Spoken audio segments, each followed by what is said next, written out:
မနေ့ကတတ်မွေးနေ့မှာတန်ပေါက်နဲ့ကြက်သားဟင်းအစွန်ပလက်ချောင်းကျော်အချင်းဟင်းတည့်ရဆုံးချင်းဟင်းချက်ပြီးတော့ဆွင့်ကပ်ပါတယ်ရှင်ဖုံဖုံတွေကိုလည်းဆွင့်ကပ်အဲ့တဲ့တွေကျွေးအိမ်သားချင်းတွေလည်းဝေးအိမ်သားချင်းတွေလည်းဝေးလွှမ်းပြီးတော့ကြက်သားလည်း2အိုးတအိုးနဲ့မလောက်လို့နောက်ထပ်တအိုးဝက်ချက်လိုက်ပါတယ်အချင်းဟင်းကလည်း2အိုးတန်ပေါက်ကတော့ဘယ်နှအိုးလဲတန်ပေါက်က5အိုး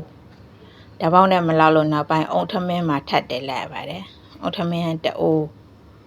ရိုးဆန်က2ပုံး1အိုးဒီနေ့ကတော့အကုန်ပြုတ်ပါတယ်အဲ့ဒီကတော့ဒါတော့မှလူမစုံလိုက်ဘူးကျွေးတာပေးတယ်ဒါလည်းကုသိုလ်ရမေမေလည်းကုသိုလ်ရကျေးဇူးပါခင်ဗျာ